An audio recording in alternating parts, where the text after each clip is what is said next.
boundaries are revolving around lots of different things, but fundamentally what it comes down to is what do I value in this situation, and what are my beliefs about what's going on. I'm going to behave this way. So if I value respect, I'm going to respect myself and I'm going to respect you. And my boundary is set around you respecting me and respecting yourself.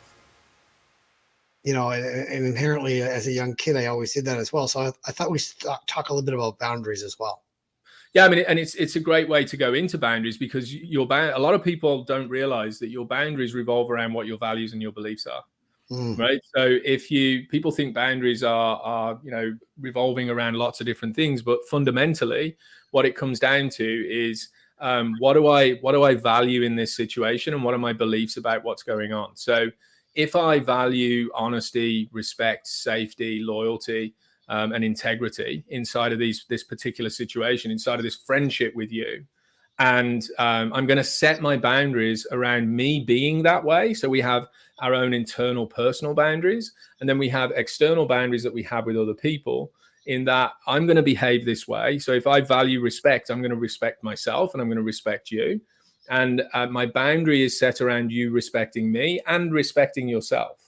So they go both ways. So really understanding what those values are and what your beliefs are in those situations kind of shapes the way, well, not kind of, it literally shapes the way that you're going to set boundaries with people. And boundaries are so key when we start talking about relationships, family relationships, intimate relationships, friendship, because for a lot of people who've lived any kind of addictive lifestyle, or have got some pretty extreme coping mechanisms for what's going on underneath the surface, those parts of their personality that are kicking in, relationships become very challenging, and boundaries get walked all over left, right, and center. Now, boundaries is a fundamental unmet childhood need. So we talked in the first conversation about the 5 different areas of unmet childhood needs, and boundaries is one of those areas. So if boundaries weren't modeled to you in a healthy way, if you weren't allowed to set boundaries with others, and you weren't taught how to respect boundaries of other people, and you weren't raised in an environment where your values and beliefs were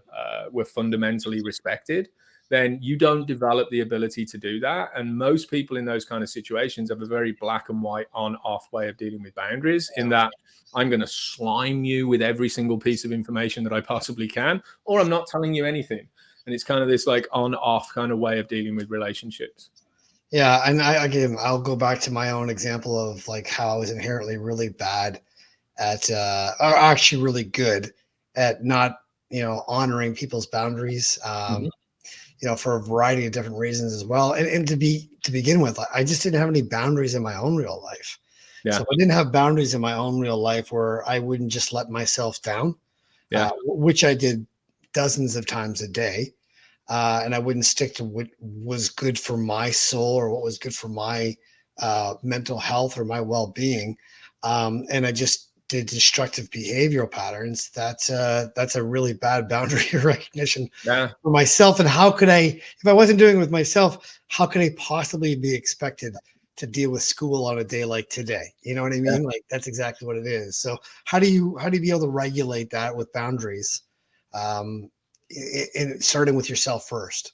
Yes. I mean, boundaries are all about yourself, right? They're not, I mean, yes, they are about trying to respect your own values and beliefs in terms of how they're being lived by for other people, but they come down to your own set of rules, if you like, that go inside of those values and beliefs. And regulating yourself revolves around really understanding the purpose that values and beliefs serve in your system. Not only do they serve the system, the purpose of this is how I'm going to live my life, this is the way that I'm going to set my boundaries with people, but they also serve the primary purpose in your system of activating guilt and shame. So when you look at all your emotions in your system, whether it's sadness, anger, fear, loneliness, but guilt and shame in particular, what we're talking about right now, every single emotion that you experience serves a purpose. It's got a reason. It's there for very specific ideas to come into your system. And what guilt and shame do is they draw attention to the fact that you're not living according to your values. So if you're not living according to your values and your beliefs, your system sits in this perpetual state of guilt and shame. And then there's the chaos within trying to escape from that. Hey guys, first of all, I want to thank you for watching this video. Hope you enjoyed the content. This particular chat was filmed as a part of the podcast series to support my good friend Chuck Basti and all the work he does as a mental health advocate at Chuck's World of Infinite Mojo. If you want to see the full podcast or just see more of what Chuck does on his social media platform, check out his YouTube channel that's linked in the description below. When it comes to what's going on here, I am on a serious mission to make this platform profitable. Why? Because when I do, I am committed to making sure that every single penny of profit that's made from this YouTube channel goes back into serving the community that needs it most. So, as always, please like this video, leave a comment below, and make sure you subscribe to the channel to get all the latest content available right here at The Liberation Place. Come join us for our live online conversations every week. I'll put all the links in the description below, and let's get the word out there about living the life you want to live, not staying stuck in the life you're currently stuck in. Hopefully, see you soon.